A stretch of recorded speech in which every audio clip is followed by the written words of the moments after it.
Hold on. All right, good afternoon, not morning today. It's Wednesday, February the 18th, 2026. And the time is 1 o'clock or 1300 in the night. Hey, try to let it be. Okay, I'll call this meeting to order, so please silence your phones if you got them. And if you're ready, we will stand for the pledge. I pledge allegiance to the flag of the United States of America and to the republic for which it stands, one nation under God, indivisible, with liberty and justice for all. Thank you. All right, please join me for the invocation. Lord, we just thank you for this day, and we thank you that you brought us all together to make these decisions for the county. Lord, I just thank you for the rain, the moisture, the snow that we are getting. We know that we go into a real fire hazard and fire danger if we don't have this moisture. So we thank you for it, and we thank you for both our employees that work for the county and work for the three commissioners and elected officials. And we thank you for our constituents who are out there in our community. Lord, I just pray for safety for all of us and for wisdom in your name. Amen. Amen, thanks. Thank you for not having a blackout yesterday. Yeah, no doubt. No doubt. All right, roll call, Kelly. Commissioner Kanda, Here. Commissioner Beck, Present. Commissioner Vogelsong, Here. County Attorney Dan Slater, Here. BOCC Admin Caitlin Womack here, and Clerk to the Board Kelly Camper President. Okay, thank you. That is everybody. Audience introduction. Let's start with Jim. James Gilbert. Behind. Camper. Virginia Trujillo. Vince Woodbridge. John Mays, IT, GIS. Thank you. And online, we've got one or two now. Ron, Rob Clark. Got Ron Sonyer, T-Mobile. Okay, thank you, Ron. There. Good afternoon, Anthony Daher, Government Account Consultant, T-Mobile. Okay, good. Thank you. Okay, and we have the sheriff here. We can start now. Rich, just had audience introduction. Any amendments? None for me. None from me. None for me. Okay, let's approve the minutes. They look good to me. I'll move we approve the minutes of February the 11th. I'll second it. Yeah, I didn't see any problem with them. Yeah. Thank you, Kelly. Welcome. Commissioner items, Lucas is first. So starting from after the meeting, we had Oh, wait a minute. What am I saying? Let's vote. Oh, well, vote. We all approved it. We're looking good. I'll call for the vote. All in favor, say aye. Aye. Aye. Aye. Now we can do it. All right, we had a workshop on the Justice Center Wednesday afternoon that all three commissioners and Barth, Rutherford and Roth and Paige from Paige Phillips from RJA. So we just talked about the $25,000 grant that we have and what they can do for that amount of money in giving us the updates on basically pricing, what's that price is going to, and maybe some renderings or some drawings or some models, so. Yeah, but then we scheduled a meeting for, what is it, a couple weeks. Yeah, I don't, whatever that date is, I don't remember it anymore. We'll get that out. Okay, go ahead. Then I had a meeting on Thursday for the village at Silver Cliff. It's the 12 lots, met with the developer. Talk more about the process over the next 2 years about how this might happen, how it might go. Had Dan there talking about some contract things that we need to put in place. Custer County Kids Council had its quarterly meeting, so went through what they're doing. And then yesterday had the opioid region 15 governance meeting. It's 4 counties that go into that, and how we're gonna kind of split up some money that has been left in an account, and they're gonna kind of dole it out same amount per county. So we need to put together a program with the guidelines there. Fremont County is a fiscal agent for that, so want to make sure that if they have an audit, we don't lend to them having a bad audit, at least from Custer's standpoint. So we need to stay for those guidelines on that, so. That's it. Very good, thanks. Paul? Lucas and I both attended the fair board meeting last night. Rolling forward smartly and on target. Just need to get a 4-H coordinator, and we're starting the interview process for that. So, yeah. Okay. Aside from the meeting, we were all together. I also was at Upper Ark for a meeting, Water Conservancy District on Thursday. And thanked them for coming up here, right before Christmas for the presentation. And asked them to come back, in another couple of months to keep us up to date on the projects they have, like raising the level of Lake Louise. And, the other items to help augment the water in the valley. They, did have an executive session, regarding our fire mitigation efforts up here for suppression ponds, fire suppression ponds. Because, they are, that was a state instituted process that didn't go through any district or anything. It just was decided that it was necessary. And so they don't particularly like that because they think it's a lot of open water that they would like to keep covered and use for other things. So they had some issues with one of our ponds. I haven't heard back what the result is on what they are gonna do, but it had to do with the date that the Beckwith pond was raised, the water level was Yeah, raised it was up large. it was after 72, and anything after 72 is doesn't meet the criteria. Right.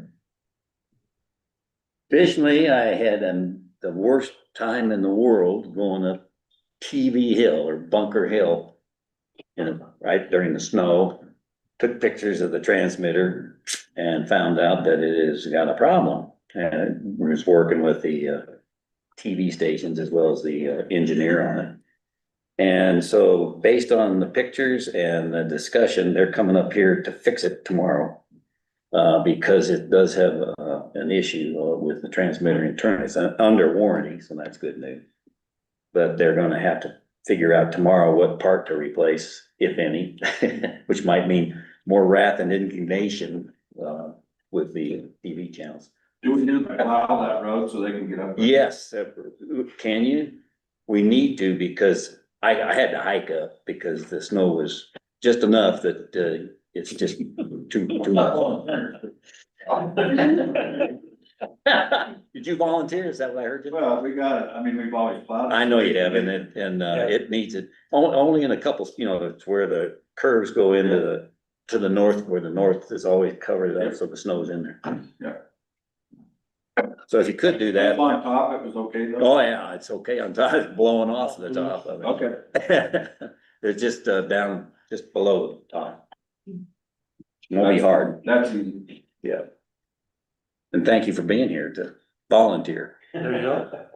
That's not too good. And so that should settle, and it's only affecting this, just so everybody knows, and you can pass it along, and I have a chain now of guys that are ratting out the TV channels, so they're all online, they know, but it will be up, it's only channel 11 that it's on that transmitter.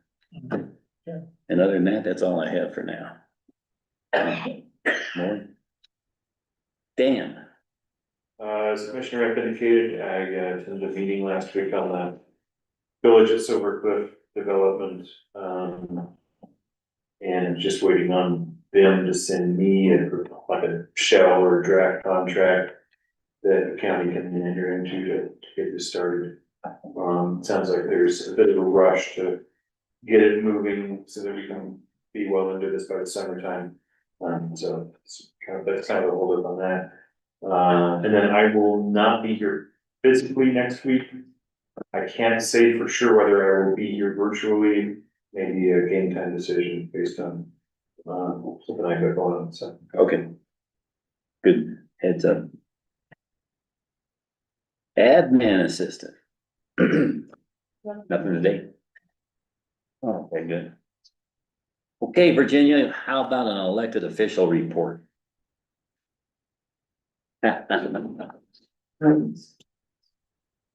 That was.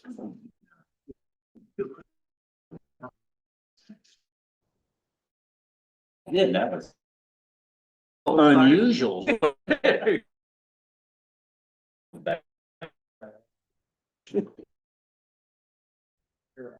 Okay, so this was it 12/1 through 12/31. And the beginning balance was 4,919,876,000. On the general fund, that's what I'm looking at. Total down below though, let's look at that. The balance is 9,217,496.30, and we ended the month with 8,998,585.56. Anything you wanna highlight? No, we finally got the notices out, I'm sure you Yeah, know. everybody's been asking.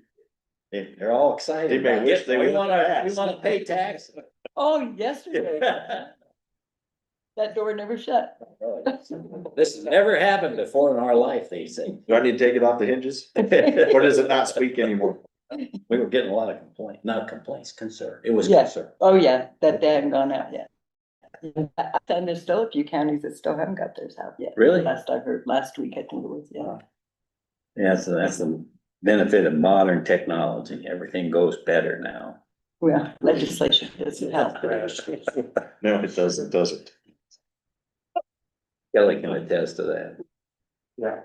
Okay, any concerns and nothing else? Anything? All I was pointing out is that we really need to watch the capital improvement fund. So, Yeah, and yes, this is from December of last year, but we just need Yeah, to, we just been given, yeah, Yeah. next month will be will be the first, or be January's of this year, so. yeah, we're unlike the rest of the state, we have to be in the black, so we are, and that's good. And we'll be hitting the self-insurance fund here, because those payments will start going out, Yeah. Yeah. so. thank you. Okay, and motion. I'll make a motion to approve the monthly treasurer report from 12/1/25, 12/31/25. I'll second that. It's been moved and seconded to accept the treasurer's report. Any other comments or discussion, questions? Hearing none, I'll call for that vote. All in favor, say aye. Lucas? Aye. Paul? Hold us on. And an aye. I'll sign.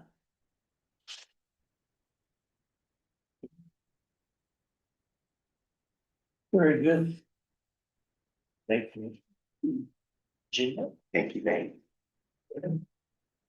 If your hands will. Appreciate it. It's cold, hers is. I know. They should go back to the voting.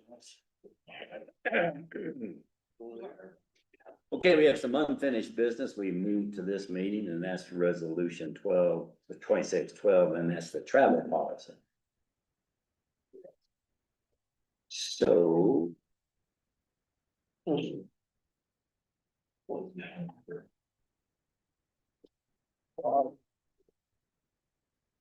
Yeah, bring it up.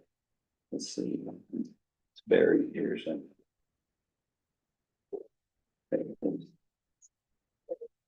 Okay, this is a resolution, Custer County amending the employee handbook to add related travel county. To county employees. And in it is the resolve that Custer County employee handbook is hereby amended to include the travel policy. And the appropriate staff are directed to make and describe changes to those. That effect. And Lucas, you're happy that they changed it from, you brought it up that. Yeah, we've changed it to the US General Services Administration per diem reimbursements, and then put in there, if you spend more than that, then that's on you, and you will have to reimburse the county, or like you pay for it with cash out of your own pocket, either way, but we're only reimbursing. Or spending the per diem reimbursement rates for the US General Services Administration. And we wanted people to stay where they were. Yeah, because I really do. I mean, once you get to the motel and you have your, I'd rather you not leave. I'm not saying that you can't leave, but when you're in downtown Denver, I don't want to leave. I'd rather stay at the motel. It's gonna be You're wasting time and money. But it is, or it's safer, so. And I want our people coming back from their conferences, same way they went. So Okay, I got a motion. I'll make a motion to approve resolution 6-12 travel policy. Second that. It's been moved and seconded to adopt resolution 2612. As stated, any other discussions? I think we're good. Okay, I'll call for that vote. All in favor, Paul? What was on that? Ken, Lucas, Aye. and I.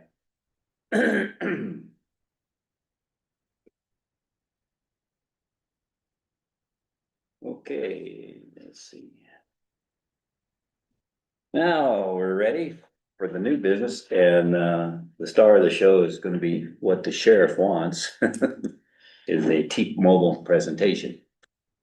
And it was brought up because the need to have better, or whatever the issue is for the sheriff. So you can chime in, Rich, if you wanna set the stage for him. And then Sure. So, in Custer County, we, have an antenna actually at the sheriff's office for a company called FirstNet, which is part of AT&T Wireless. And the FirstNet system offers, and inside that antenna there's like one extra channel. I can't remember if it's called something like Zone 13 or something. And during 99% of the day, that's in use by any customer out here with a cell phone plan that covers that tower. However, when there's network congestion, such as a disaster, the FirstNet tower shuts that one piece of the signal off so that only emergency responders are getting through there. And that's a valuable capability for us. FirstNet also provides a free cellular tower on wheels. And we've called several times and they've driven them out. In fact, in one case, it came away from Kansas City. And that provides a limited zone of coverage in the West Cliff area. so you can take it anywhere. They can take it anywhere and they do it for free. Fremont County Emergency Manager bought his own cellular phone tower on wheels, a smaller version, and they used a grant to do it. However, when you fire that up, then you start paying the satellite connection fees, which can be pretty expensive. Yeah.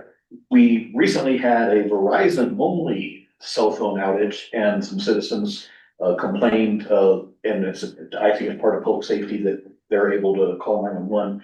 So I called Verizon, they said absolutely not. They would not come to Custer County with the cell on wheels. That's not a service they offer, and if they did, we'd pay for the tower, pay for the cell phone and everything. And then as it relates to the sheriff's office, we had the murder up on Rocky Ridge Road. And then we had a shooting in San Isabel last year and there's no cell phone coverage. And so I don't know how the citizens can do without their, unless they have their own personal Starlink, which some of them do. And so T-Mobile came to the sheriff's office and they offer a service called T Priority, which is competing with the AT&T FirstNet project. However, for them, instead of just one piece of the antenna that's reserved for future use, it's a whole new frequency spectrum in the 600 megahertz band. And like the police radios are in the 700-800 and cell phones are in the 800-900 1000 band. And then the T-Mobile bought this. It was actually from the public TV service that aired Sesame Street back in the days. That's where that frequency allotment comes from. So they proposed to the sheriff's office giving our people a cell phone, a charger, a protected case, and unrestricted service and text messaging and all the doodads for less than we're paying for AT&T FirstNet. And so I'm in the mood to save money. And then one other feature of the T-Mobile product is that if the cell phone travels outside of the service area, it switches to a satellite capability. And T-Mobile has their own satellites up there and they compete with Starlink. And then you can send text messages on there and some reduced data. I think they call it SIM data or something. They'll get into that in the briefing probably. But T-Mobile told me that their future plans is that one day there would be no dead zone. It would be live audio via their satellite network. So John got a demo phone from T-Mobile, AT&T, and Verizon, and then he drove through the area. And when it's too very long, knows where the dead spots start. And John told me that they were roughly compatible, AT&T and T-Mobile. The AT&T was slightly better, you know, you could go another couple, another half mile down the highway or something, but the Verizon product was, way less coverage. Verizon lost across the board. Verizon was speed clear, looser. And so, it would require a contract. And, John has submitted you guys the numbers. And if you switch the sheriff's office over to it, it would save us, money and I think increase our disaster capability. And then I did talk to John. And go ahead. I've got, So before you do that, come on up. The reason, I asked the sheriffs to come in here and point it out. Usually people come in here to talk to us when they want more money. And that seems like that'd be an easy choice. But given that it might impact other phones and we might save some more money, I wanted everybody to hear it and then we can agree or not agree as a board. So that's why we have this presentation. So go for it. well, to piggyback off what Jerry was saying, I was sent a test model from T-Mobile that is hooked up with the same configuration that the sheriff's department would have. It's capable of not just connecting to 4G and 5G, it goes 2G, 3G. It is a multiple band phone just specifically that would be set up for law enforcement and first responders. In areas that I was in, it tended to have better coverage and you could watch in real time. It switched between multiple bands to make sure Keep the phone. to get that it had coverage. It also had the ability to text via satellite. I was able in hardscrabble back and forth in real time to communicate with Caitlin doing some testing, and it worked fantastic. Really, up to the middle of the hard scramble? Right, anywhere, it doesn't matter where you're at, if you've got a clear sky to satellite, you can text in real time. I think this is a benefit to the sheriff's department, and I have some numbers for just the sheriff's department and the rest of the county. For instance, we send the ladies in planning and zoning out, say they get a flat tire.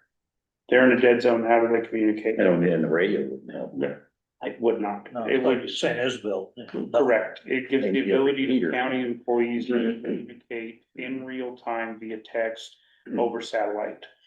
The only problem I have seen with that is coming back out of the coverage area and coming from just text over satellite and you regain the signal. There is a little bit of a time lag. I've communicated this with FirstNet. They have sent me and it just showed up. I'm waiting. Today they overnighted me. I have a Samsung Android phone they sent me, and they just sent me their AT&T, or not the AT&T, the iPhone to compare side by side, and they have been fantastic to work with.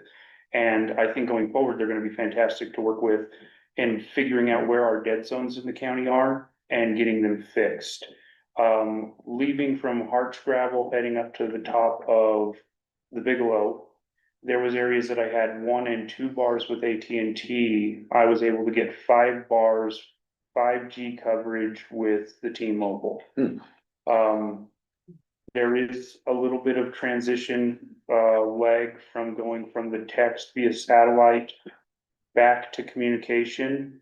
You can toggle on and off airplane mode and it comes right back out of it. Again, I have talked to them about that and they have been fantastic and diligently wanting to fix that. As far as the numbers, the sheriff's department currently has 23 phones. We're paying anywhere from $52.27 to $54.74 per phone. And then we are spending $1,245.67 monthly. With T-Mobile, we would go to $43.99 per phone. That would include unlimited talk, text, and data, and would have mobile hotspot. Right now with FirstNet, we have to pay additional per device to have a mobile hotspot. How quick does the hotspot get there? Well, it would be just me turning it on and then you get internet access on your laptop. So if we could work off the, okay. Yeah, That's this what I would be meant. nice for the patrol deputies, if they're in some place, say they're sitting at the top of Bear Basin, needing to do a report, So you they could could just sit there and do their reports and have an internet access, where right now we have to pay additional. But that would be off of a iPad or a laptop in the car, is that? Yep, and they would get their internet via their. Yeah. Their It wouldn't be on their cell phone. Hotspot. Correct. Okay. So the monthly fee for for FirstNet is $1,245. Our monthly fee for T-Mobile would be at $1,011. That would be in a monthly savings of $233.90, or a savings yearly of $2,806.80 for the sheriff's department. The county, and the rest of the county, we have 26 phones that we're paying $50.24 to $54.74 per phone, depending on the service plan. The T-Mobile would be $43.59 per phone. Unlimited talk, text, and data, text via Starlink, mobile hotspot. Would that be only for like selected departments, or would that be all 26? That would be all 26 phones that we currently have in the rest of the county, not including. They would then send us a new phone, case, hard cover, and charger. The savings there monthly on the switch would be $220.33, with a yearly savings of $2,643.96. If we were to go with the sheriff's department in the county, the total savings throughout the year would be $5,450.76. And in my opinion, we would have better coverage and be able to support the employees and then support the community better. Okay. I'd like to add one other benefit to the system is this is my personal phone, it's an Android, and this is my county phone, which is an Android. We had talked about making all the phones iPhones, and I don't know what the breakdown of county employees that use iPhone versus Android, but the iPhone, we can lock it down at John's level. And I don't want people putting like ESPN or Netflix or something. I have a meeting tomorrow with the T-Mobile folks and our IT department at 1:00, I believe, to discuss this very thing on both the ability to monitor text messages on the phones and then control access to the phone. Say we have a former employee, we can shut the phone down. We can control what goes on that, and I have a collaboration meeting tomorrow about that very topic. And we recently had an open records request, and the person that submitted it was very vague. And the poor county attorney had to interpret several of the requirements on there. Well, at the last minute, this is like a 3-day turnaround, 3, 4, 5 days into it. We determined that it also included all the text messages on work phones, so we had to contact all 23 phone holders and say, please search your text messages for these kind of words. And that's not very accurate. Well, this way, it would all be on John's computer. So regardless, going forward, what we were to do, I'm working on getting it to where we archive all text messages and bring them under county control, and we have a record of what text messages are. Right now, if somebody deleted them, unless both parties, I saw it on one phone or the other, we don't really have a good way to confirm that. Yeah. So that is one thing I'm looking at, regardless of the decision made on the cell phone provider. I'm working with our IT department or our IT services to bring cell phones under management. That way we can easily do core requests and manage the phones where we don't have that right now. The one thing that this does not include is our mobile hotspots. We have 9 mobile hotspots that we pay through for FirstNet that I'm working to reduce that number. That's why I did not include Probably them reduce here. it to 2 or 1 or not. I'm under 4 or 5. We have 9 now. I think we may even be able to cut it back to possibly 2. Depending on how that conversation goes. Yesterday got the mounts for the Starlinks for the courthouse and the sheriff's department. Then I want to deploy those Starlinks potentially to Road and Bridge, give them one, where right now we have 2 mobile hotspots feeding both of their buildings. that would eliminate both of those bills. But another topic, but that's why they're not included in this. Got it. This is just having to do with cell phones. Okay, T-Mobile wanna chime in on anything? Is anyone online? Commissioner Anthony Daher, it was well presented, obviously, by the sheriff and John. John, just a quick question for you. When you did your calculation on savings, because I don't have exactly what you're paying today, did you put in the $3,000 that we're also issuing a credit on each account? No, sir. No, sir. What he's talking about is we would be getting, we're not paying for brand new phones. We're not paying for. Yeah, I was gonna add. Yeah, they are providing to us replacement phones, protective screens, covers, so chargers, which is something that we comparably get from AT&T. Right now, I think it's yearly to replace a phone. We pay 99 cents to replace that with all of those included. So if a phone breaks, somebody drops it, steps on it or whatever, what's it cost to replace it now and what would it cost with? I'm not sure what the replacement cost would be, but I believe that that's part of that $3,000 that we're speaking of. Could you answer to that, Anthony? Like, besides just this one-time purchase, let's say next year we get into this and we have somebody drop a phone, what would our replacement fee be going into the future?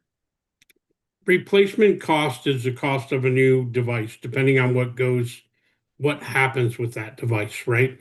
And one of the things that we're doing to ensure or protect that device is, first of all, iPhones and Android are both made a lot better than they were 7 to 10 years ago. But when we put that screen protector on there and we have the case on there, we mitigate a lot of things other than stolen or lost, right? But your cost, to answer the question, would be if we didn't go to finance internally, it would be $729. When the phone is up for replacement, right, then automatically there's a $430 credit off of that $729. Your other phones also become eligible for buyback. So the cost differentiator is really small. My recommendation to the county is, obviously when we go to upgrade, we do the exact same thing and renegotiate for zero cost equipment. One more quick question that we hadn't discussed, Anthony. I know that at the sheriff's department, we have for several of the detectives bought special phones that have very good cameras. Is there a potential of rolling those devices over and getting new SIMs for those devices? Or is that something we could discuss? Tell me again what type of phones they bought, or what the intention was of buying something different. They are Android or not, yeah, they're Android phones for several of the detectives, and it's based upon just the quality of the picture that they take. And they were several hundred, $700-800 a piece we spent on these phones last year. That I would have to get the models for you in order to really have the conversation. But is it a potential to roll those over and keep those phones, or is that something we'd have to discuss further? If they were purchased a year ago, the answer would be yes, providing that your current carrier would unlock those. You are a government entity, they should be unlocked after several months. But I can't say what the other carrier will do. But if they will unlock them, you could absolutely bring them over. What I'm hearing from you is they're within 1 year old. And if they are within 1 year old, they would do everything on our 5G network as well. Understand. Android are more expensive. That's $700 sounds like a good price. Yeah. Well, it was a specific request because of the camera quality, just for gathering of evidence. Yeah, I get it. But I do need to clarify, so they're not taking pictures of evidence with the phone app? Axon, who provides our body camera, has its own app, right, Axon Capture. So they take all the pictures with that, and then totally with no input, it uploads them to the cloud for our evidence discovery purposes. And you can't edit. Through an Android. It does Android or Apple. Thank you for that clarification. So that, my opinion is that we should across the board, sheriff's department and the county. I think it provides better service at a cheaper price and then gives emergency capabilities to our employees if they're in dead zones. So, Bottom line is we're probably gonna save more than $5,500 a year based on the rest of the ancillary stuff you've added. yeah, and I have some more savings that I'm gonna propose coming soon. Dang, that hurts. So, thank you. Thank you. Commissioner, I'll just add to that number that he had given to the savings. With the new lines of service, we're offering a $3,000 upfront credit for each account, for the county account and for the sheriff account. That's a total of $6,000. That's a one-time push. That's a one time. That is correct. Okay. Well, we're getting about 2 yards of road base down now with it. That's good. Keep it up. Okay. Any other questions regarding the network and or devices, satellite? Questions, anybody? How about you, Lucas?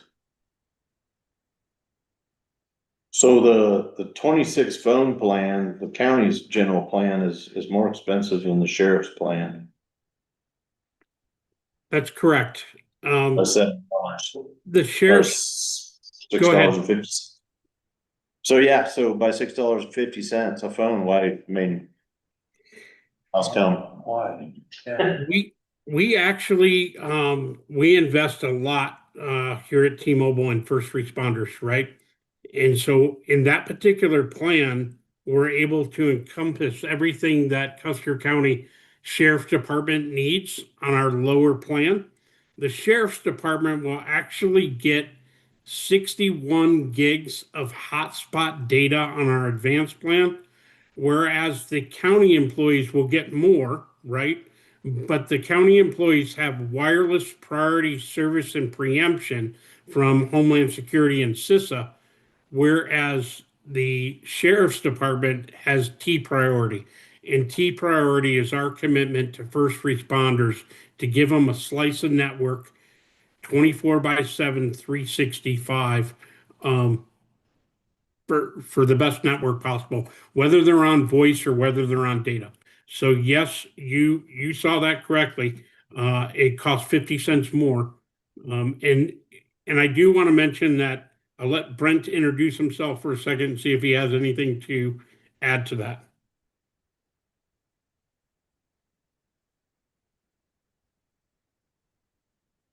Yeah.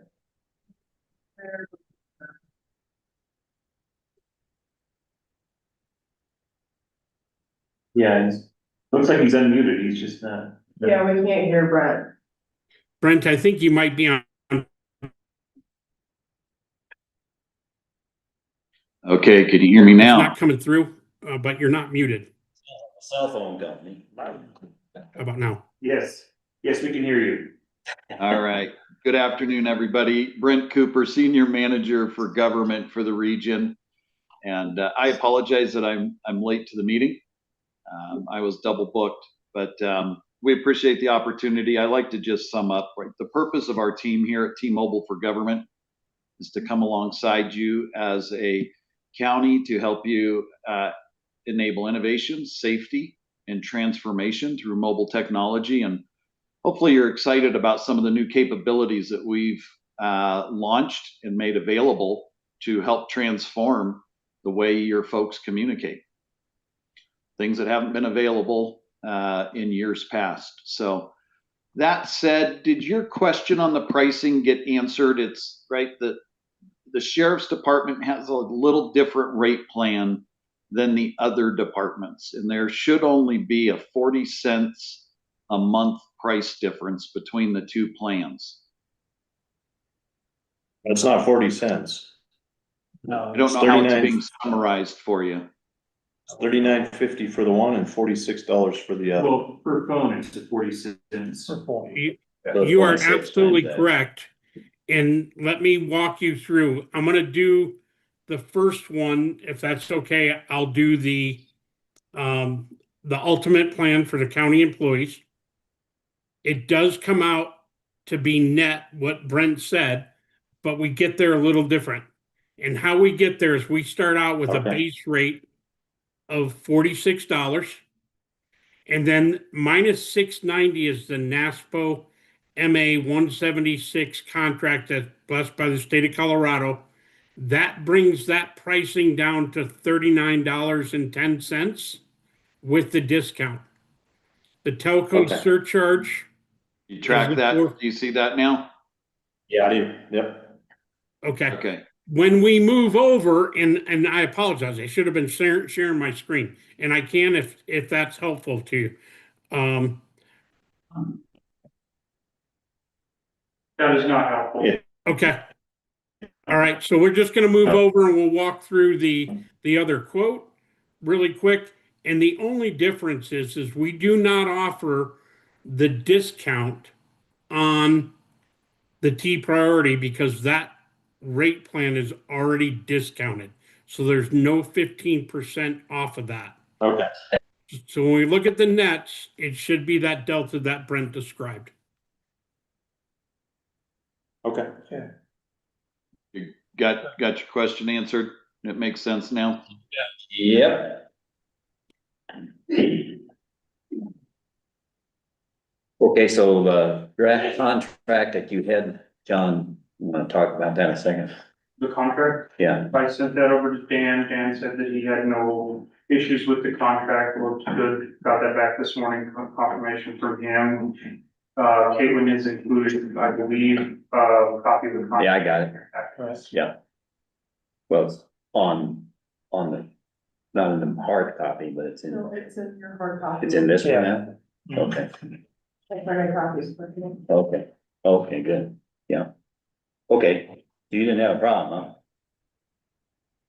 Well, Dan? No, I'm good with it, sorry. Only water. Okay, Yeah, it's fine. Okay. Rather than some of the other contracts I've sent you way in. Well, it helps that it's specific to government in Colorado. okay, that makes sense. I personally, just from a discussion point of view, think this is a great deal. And, Agree. considering the phones and the, actual, $6,000 upfront, benefit anyway too. Of which I didn't think I hadn't even heard of, so that's good. Any comments? No. We've seen one. I will comment one more thing, that there's customer service has been fantastic. At no cost to them, they sent me the iPhone to compare with the Android.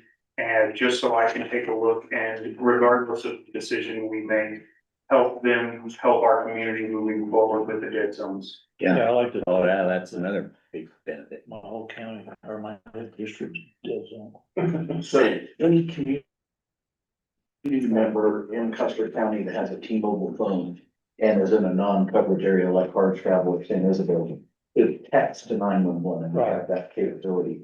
Or a county, so if you took a county board of state or project down in Harsh Travel, Right. text 911 and they'll get it. The other thing that I'm aware of, when we've lost the fiber line, has gone down, we have lost AT&T. Yeah. And the people I know that have had T-Mobile have been unaffected.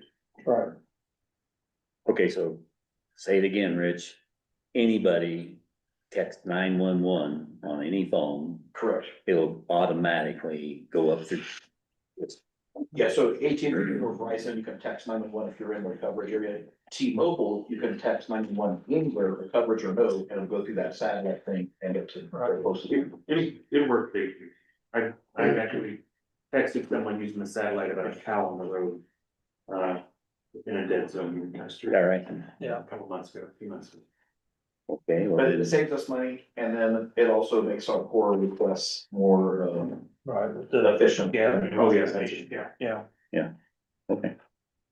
All right, well, then I would, take the opportunity to move that we accept the, T-Mobile present, contract as presented. I'll second. And I'll sign that if we agree. There are two separate contracts, one for the sheriff's department. Right, Right. okay. Yeah, Those two contracts, we will agree and, Each contract. and so that's what I, and both contracts. I will second that. Okay, it's been moved and seconded to sign both Just- contracts.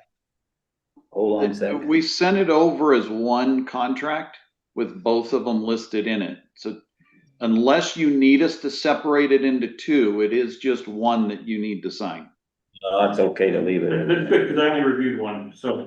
Yeah, we're good. So therefore, forget the two and I'll move that we do the one and, Let's look for the other Okay. one. you guys. Thank you for John, bringing that up. do they, I assume they have the one? Yes. Okay. Yeah, look, second, yes. Okay, you got a second and I'll okay. second that. Any other discussion? I'll call for that vote. All in favor, say aye. Lucas? You gonna ask for public comment? Yeah. Anybody else?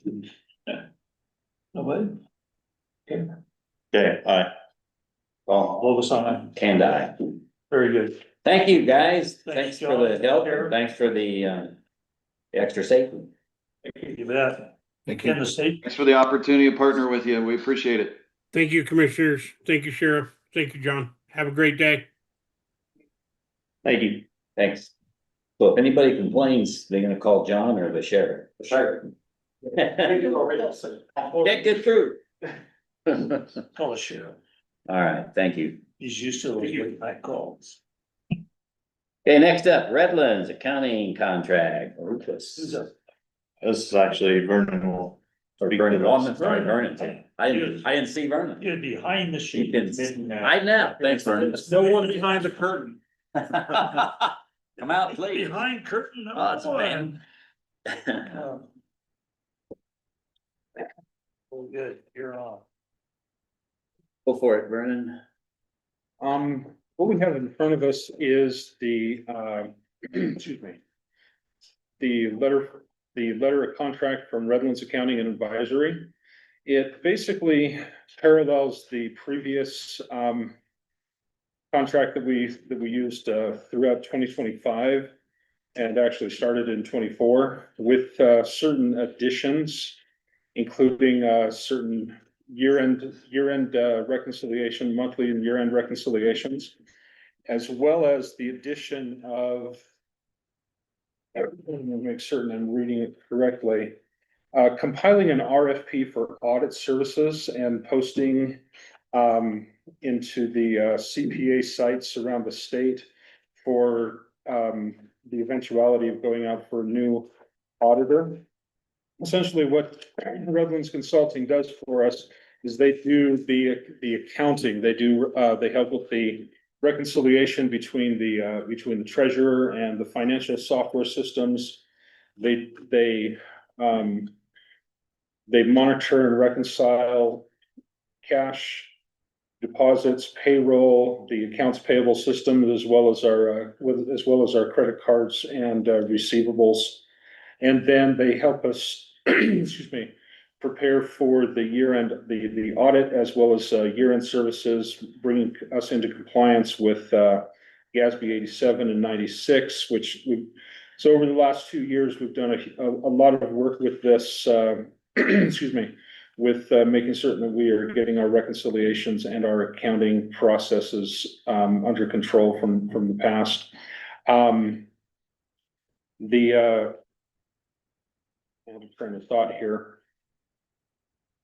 The other thing that we've added to the contract is a creation of the countywide financial report that will go to the auditors to help speed up the audit a little bit. So those are the main differences between this contract and the previous contract that we had.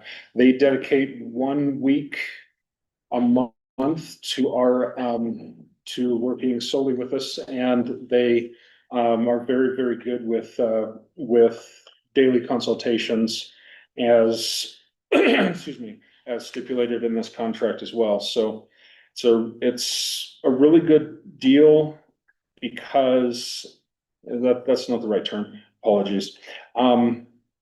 It's a third set of eyes in the books. Okay.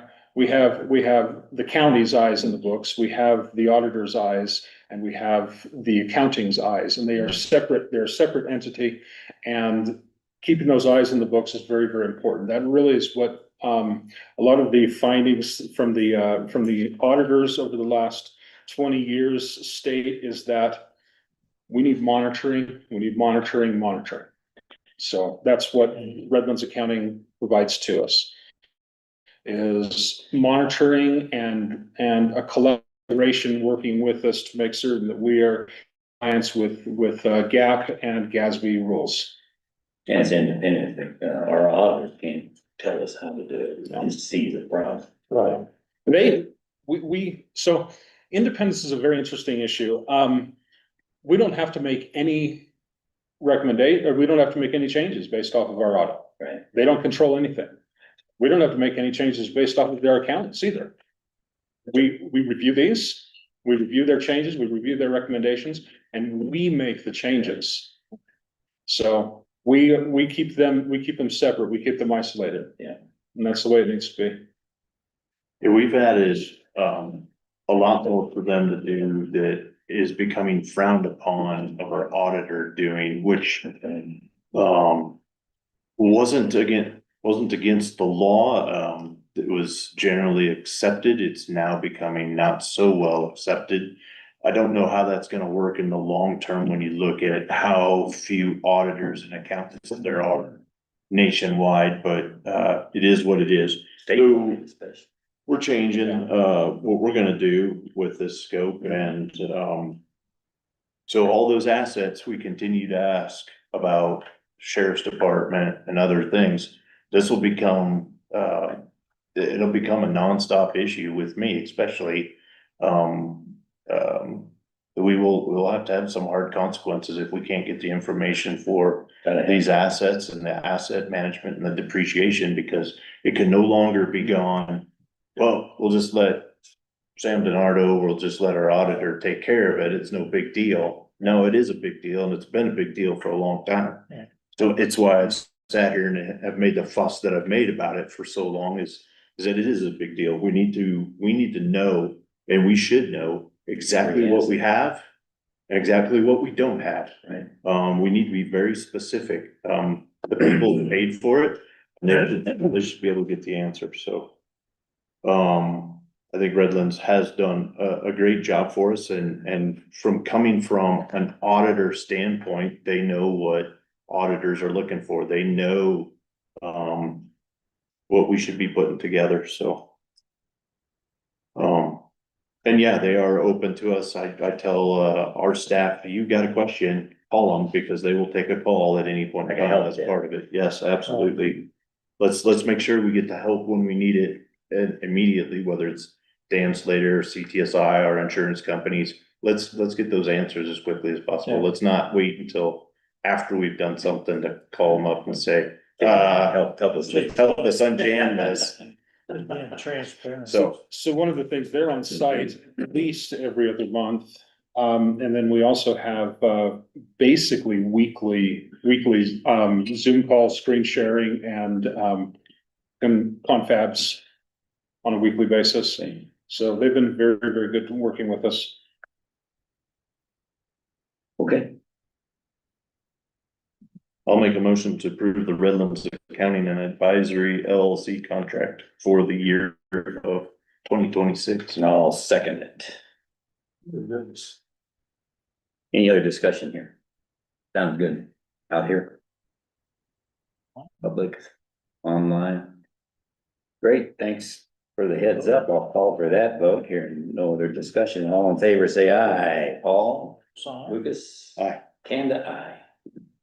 All right. Go for it. Thank you, Vernon. Thank you, sir. Okay, we got an employees council discussion. Come on up. Bob. Mr. Players. Thank you. Thank you. So in the past, we have used employers council. Only thing I know of is for their investigation they did at our request year or so ago. Explain employers council, so we got the record. Employers Council is a entity that provides advice, counseling, services, training, resources, surveys, all kinds of things in that arena. And where do they live? Well, the closest is Colorado Springs to us, but they're in Denver, they're Right, all over. okay. They provide those, Lobbying. yeah, they're, provide those services to the private sector as well as, city and county government, to the public sector as well. I've known of them for quite some time in my various capacities. Here, we, as a county, haven't made much use of them. So, in preparing for this, I did some digging into, right now, we're paying, I don't know, 8,000 something a month or a year. So the question, $8,350. So, and we are what they call their enterprise level member benefits. I was fairly impressed with what I found. Just because, they provide unlimited access to a number of services to us because of that. Under the headings of employment, law support, human resources advice, online resources, training and development. I do remember some time ago with a different, I think it was a county. I'd forgotten all about it, but they actually did the response to a CCRD complaint. For what that means is Colorado Division of Civil Rights. When us or anybody else, they get a complaint on a civil rights violation. And then so the first step, CCRD, is to reply to a complaint. And after it was brought up, brought up that memory, is they actually did the reply for the county that I was with, so I'd forgotten all about that. So I was impressed with what I found. And there is an advantage if we want to begin to use them that we're not currently doing. In the area of training and development, and this is a section and I was gonna make copies for everybody, but I forgot this was on the agenda, so I didn't make time, so I can hand it out. Okay. Before you go further, is there a membership cost? Well, How's that? the membership, the cost is what we've been paying. It's still the $8,000, $8,350 for what we have been paying. We've already had it and we just not used it, is it? Right. A month. Okay. Yeah. Making it clear. Yeah, like as an example, there's free on-demand training library access for all employees. Valued at, they say, $1,300 per employee. So that's huge. I mean, that would be training for department heads and for myself for employees and mandatory trainings of those kinds of things. That, now CTSI also has trainings. That they have availability through training classes, slip, trips and falls and all those kinds of things. Some of those are videos online. Some of those will be on, they come out. If they come out, there's an additional cost. Okay. Or on here, for one individual, you can decide it could be Caitlin if you want. Individual training pass valued at $975. So you could tap somebody and say, we're gonna give you the $975. It could be pence, whatever you want. And they would have access to that. On the employment law side, they unlimited access to payroll advice for women. COBRA and HIPAA issues, demand letters, disability accommodation, EEOC discrimination advice, garnishments, wage and hour advice, affirmative action advice, there's a whole long list. Appraisal systems, HR, administration practices, HR metrics, strategy, technology, payroll advice, recruiting, workplace violence, and on and on. So what do you want to get from this discussion? You want, we know we have it, we. can So the use it, question- Working to try to get, I think the question, initially, the payment of this invoice was on the AP, last time that we. Before we pulled it off, because we wanted to have this discussion. Yeah. And I think in a good way, it's like, well, there's stuff on here that not only I, but other departments can make use of. And I think there's actually, as I looked at, tried to compare that with CTSI, there's things in CTSI that I would like to begin to see the. So we have department to, heads- we have to make departments aware of it. Right, is, and push it out and begin to use it. So that's. So you're that's the next proposing step. to do a program of some kind so that it may, and when people are onboarded or whatever, that they are aware of it? Well, not so How much would you do? for, is if, I would recommend keeping it. It is expensive. There's no doubt about that. However, the services that are available, not only to myself, but other departments, and may take some pressure off of Dan. There's things in here that, if they go through their legal counsel, and certainly maybe have Dan do a final review, but I think that would certainly be of help. So is it overlapping CTSI? Some things. Not do this and just use CTSI and. On the training side, there is some overlap, but I think there's some things in here that the training may be better off. So there's some training overlap. On the legal services, there is not so much an overlap. Employers Council provides advice and access to the legal stuff, you know, because we have access to some legal stuff through CTSI. I'm not saying there isn't. I've used the access through CTSI regularly. Yeah. It just expands on. I have, that. I think everybody has. No, we don't have to. I think we could certainly keep CTSI, but I think there is some benefit. So there you go. And I Dan, will what do you show think? this. Well, I haven't seen the list of everything. It concerns me that we're paying 8,000 change for a service that we're not using to date.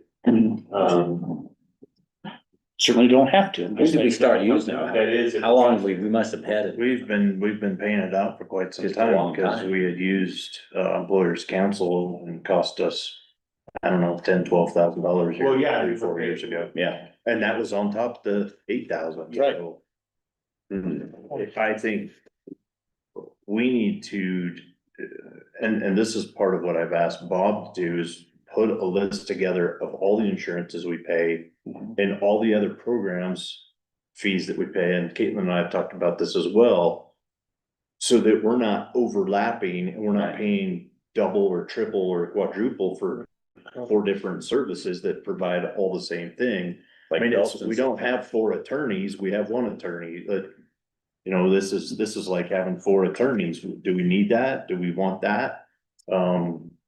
We need to weigh those balances, so maybe that's a workshop we put together. What do we want to do? And how do we best wanna help our. This is outside the insurances, so that is something that I've been building. And. Right. So. But maybe there's other This is an things. additional to. The Now, this things is like sort of. CTSI offers some of the same things. They do. This, like I had mentioned before, there is some overlap and there's some separation. It just depends, you know, we haven't been You using pay for it that. by the drink. I mean, we use CTSI, pay them, and if they don't have the answer, can we call these guys up and, or do we have to pay a yearly fee just to? Well, yeah, you mentioned that we have what's called the enterprise plan, that then. Right. Suggest that there are less expensive. There's less plans. expensive plan. Right. I guess the question is, what do we do with the less expensive plans? And, is it more of an à la carte thing? And if we use the à la carte thing, are we gonna be spending less than 80,000? A year, and that's exactly right. Right. How often do we actually use them? We've been doing fairly well, I guess, without using these services. I think there is opportunity to use them, but do we have to use them? No. What begs the question then is, why not give us the data on how often we've used it and whether it's worth it or not, or a different plan? Let's see what the economy plan is. Bang for So the, to my knowledge, we haven't used them at all, except for that report that I mentioned earlier. And we paid for that, so that didn't. And we paid for that. That didn't count. No, correct. You just asked, would we use them? No, we did. but Maybe we had to know pay for enough that. already. right, As far as I'm concerned, until we know what exactly we wanna get from them, we don't pay it. right. You can always I don't wanna not pay pay a it. membership to something that I'm never gonna use or may never use. I pay the membership after I go, yep, I wanna golf there, yep, I like the stuff that they give, then I pay the membership fee. Yeah. Or if that's the HOA that I wanna live in. Now, you can certainly not pay it. And then if we want. When's it to due? Do now. Okay, I move we don't pay it. We kinda already made that in the AP, so. Yeah. Right. Yeah. Then you ask, I think moving to not do something is good. yeah, so just- you ask for additional information. Well, okay, I thought it was already part of the package we ordered. No, you would ask for Why more we're here. information, so that's what I provided for you. The motion on accounts payable last week was to remove that from accounts payable. Right. So we could have this Right, discussion. So as long as it doesn't appear on another accounts payable, you guys don't need to vote. okay, Right. if we don't have to vote, that's. No, I'm just letting you know we're not renewing, Done deal. which is, okay, fine. That's Very the good. same thing as what I said. Yeah. Yeah, we need a motion to do. Don't need a vote. Right, right. I think when it was up I'm before, good. Let's go on. Move on. there you go. Thank you, Bob. Thank you, Uh-huh. you guys. Okay, Thank you, Bob. Yeah. This is what we've been waiting for all, R&D. all morning long. Center stage is the sealed bids and Dan's got them for a road and bridge pit fence sealed bids. Now, it's more than the pit. It's the whole fence line from Seifert Quarry or whatever it is up above Right. down to the line below, which encompasses both the landfill and the pit. Correct. So what do we got? All right, I have a sealed envelope. The outside indicates Frontier Fence LLC, Peter Tennell, and a couple of phone numbers. It is sealed and I'm opening it.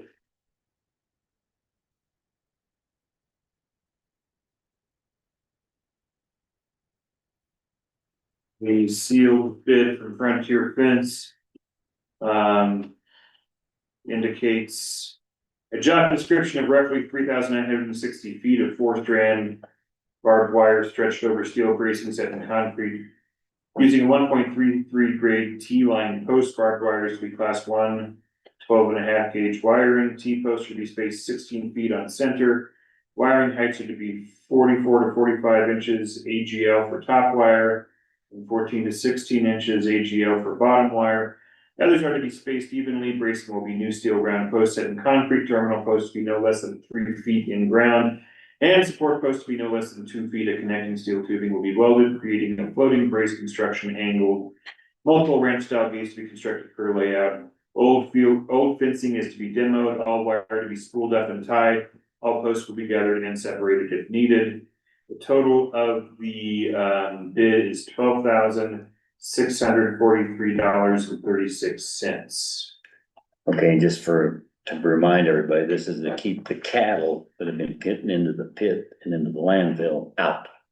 So that's what we're purpose. That also includes the sheriff's shooting range. Right, that's part of the Yeah. pit. The other bid, the second bid we have is from Valley Fence and Fabrication in West Cliff.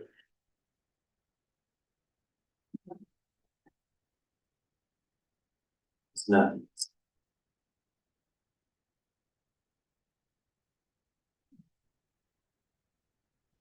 Their bid proposal Fence specs, 4 evenly spaced strands with top strand at 44 inches, premium OK brand barbed wire. 1.33 pounds per foot premium T-post, 5.5 foot T-post spaced at 16 feet. T-post drove minimum of 18 inches deep, up to 12 pipe H braces or pipe corner braces. Additional bracing will be $200 per corner. Pipe braces drove 48 inches deep, pipe braces welded, 4 wire gates. Additional gates will be $200 a piece. Total bid amount $14,040 and no cents. Would, tell me what the spacing on the previous contractor, could he put out? 16, I believe. Was it 16 also? Okay, I'm trying. Yes, 16 feet on center, yes. That's 14,000, and say it again. The first bid is 12,643.36. Second bid is 14,040 No cents. and no cents. Okay. That's, 2,600 bucks less. $1,400 difference. Yeah. 14,900. Okay. Any discussion, what was there, I didn't see much difference in the materials. Materials or the spacing or. Out of those of you in the room that have built fence, You bet. There's a foot difference on the foundation for the post. One was concrete, was one of them. And the other one didn't mention that. They have braces. They both had braces. Oh, okay. Concrete. Vince and Scott, do you know either of these companies? You got, any comments? I can't say. I'm related. Well, not, oh, that's right, I don't know why you're. I'm built with the pipe bracing, I do not, at my personal use, I do not use concrete, they drag them in with a post pounder that costs, you don't need concrete on steel posts. Right. That's right, and the difference is though, the concrete, I agree with that personally. But, concrete was on the lot lesser bid, I think.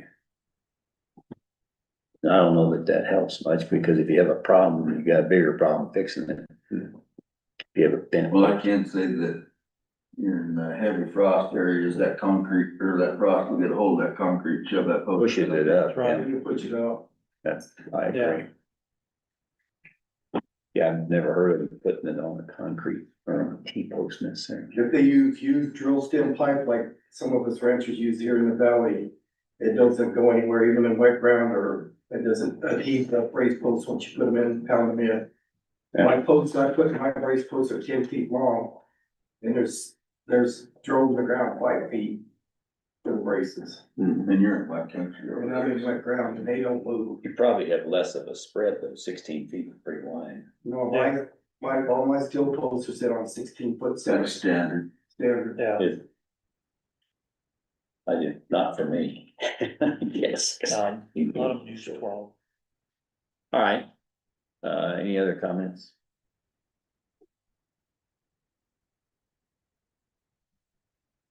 And I'm not familiar with the fencing on either of these guys, other than, Oh, Vince could talk about that. go ahead. The one that put the bid in, built for me, did a very good job. See, best value is what matters, and we're only talking, what, $1,400 difference, so, well, All right. but what is? I would probably believe it. Yeah, I mean, I'm talking to you, Vince. You know, I think Garrett does a really good job, because he built all my perimeter outside fences, and it was done right. And I have not had any problems with my brace posts moving, my wires are not sagging. I haven't had to touch it since that gentleman put it in. And he's a very hard worker, he works by himself. I even offered on my Facebook fence to loan him a piece of machinery, and he said no.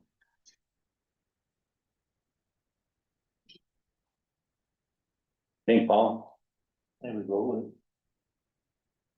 Go. Make a motion. Recommendation.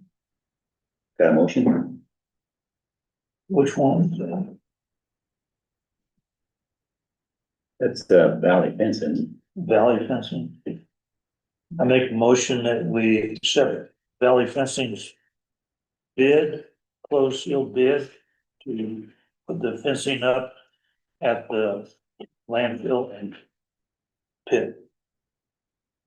Second? I'll second.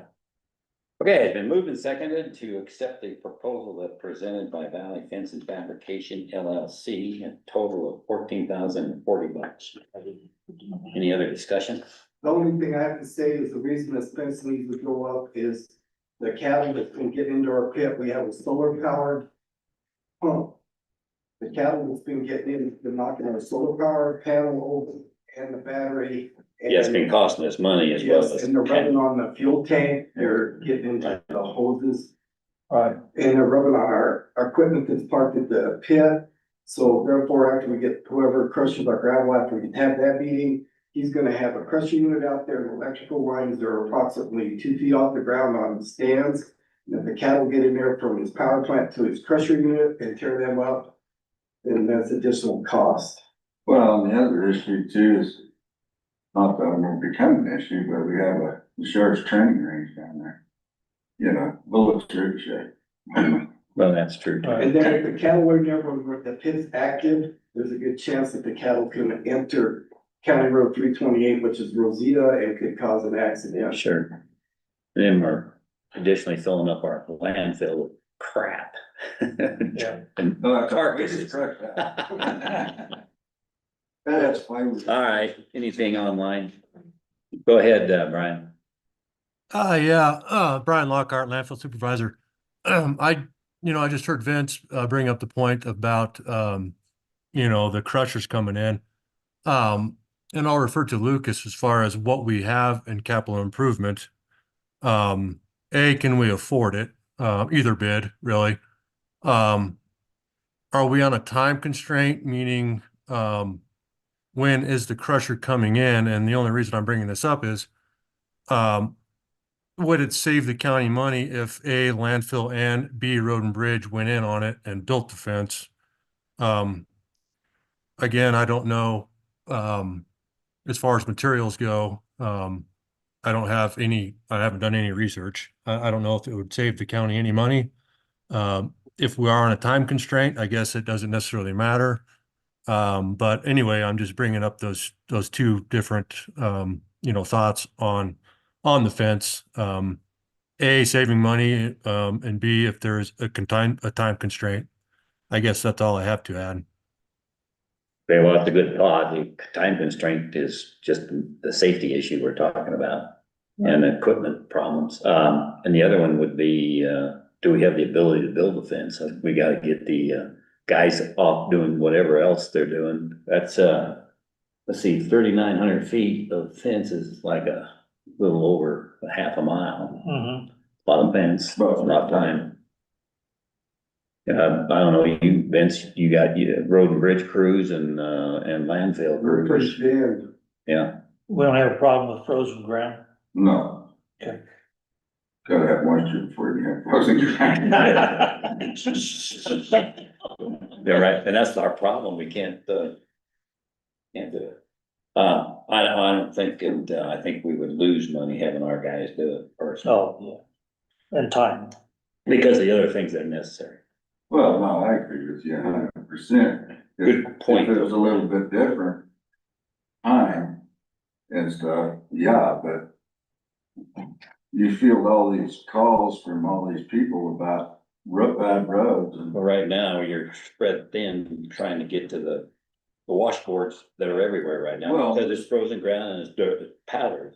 we're spread thin trying to get the overburden off of there so that the crushing can begin. Yeah, oh, that's true too. Yeah. Pressure's down right now. And the scraper. I mean, the scraper. We got a broken line on it, so we. Hadn't heard that today, half of yesterday. Was it a line break? Hydraulic. An old pipe, That's right. hydraulic, pipe, Metal. rubber or what? No, it's metal. Metal. And we have one that's supposed to be hopefully in Cat Friday. And so somebody's in Pueblo, Okay. let Dan know. Yep. All right, good discussion. We got a motion and, any other comments? No. Okay, then I'll call for that vote. All in favor of awarding the contract to Valley Fence, say aye. Lucas? Aye. Paul? Hold us on. And aye. On that first stretch of that fence line that comes down from Langford's, there's a draw down there and we're gonna take a loader over there. Kind of push it in, cause I mean, it's nasty deep. Get some, Yeah, we're we'll gonna make it push too good, the cow will jump over it. Yeah, we're gonna push it in and make them a pad Make a- through there. Yeah. So they can build it instead of trying to water gap it. Yeah, you don't wanna do that. It's so deep that it would never hold. Yeah. Right. And it's not holding now. I think it's trying to put it up and then. That's not good. Okay, thanks. Good. Okay, so we can fix that, and now we're up to resolution. It's an amendment to resolution 2570. Planning and zoning fee schedule. This would be resolution 2615 we're discussing. I'll take that one.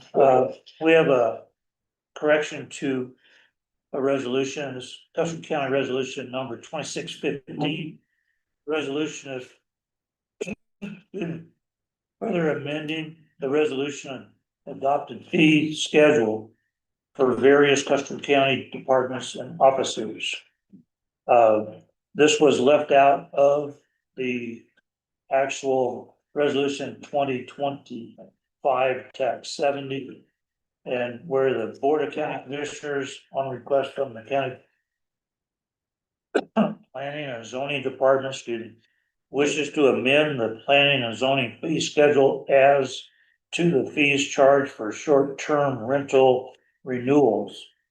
Therefore, it be resolved by the Board of County Commissioners for Custer County that the document entitled Custer County Planning and Zoning Fee Schedule, which was adopted as the fee schedule for the Custer County Planning and Zoning Department effective January 1st, 2026, and resolution 2025 tax 70, is hereby forward amended as follows. A renewal fee is established for short-term rental license in the amount of $400. County staff shall distribute the changes as necessary, and the fee schedule shall be published on the Custer County website. Approved and adopted this 18th day of February 2026, West Cliff, Colorado. Okay, so I move that we adopt resolution 2615. And that does change it. It adds the short-term rental fee is $5.25, $525. The renewal will be $400 if we adopt it. Right. All set. Okay. Been moved and seconded to adopt resolution 2615 to add to Kelly's books. It was just a left out of the original. Any discussion of it? No, it's just cleaning it up. Cleaning it up. Good deal. All right, anything online? Nope. Okay, I'll call for that. Vote all in favor of adopting 2615, say aye. Paul? Oh, sorry. Lucas? Aye. And aye. Very good, yeah. Okay, I think you're up, Lucas. Last item, Custer County Tourism Board letter of resignation. I just had another member resign, from the tourism board, so just need to accept that resignation.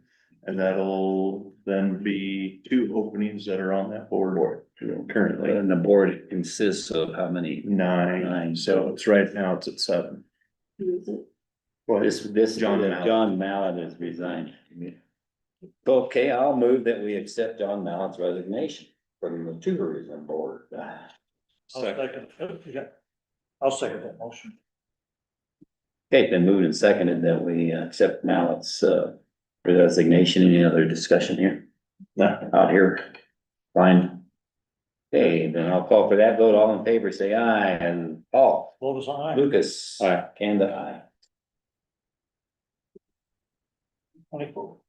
Okay, we got any additional items of business? Anything else to bring up? Up here, anything out? Okay, then, public comment, anybody?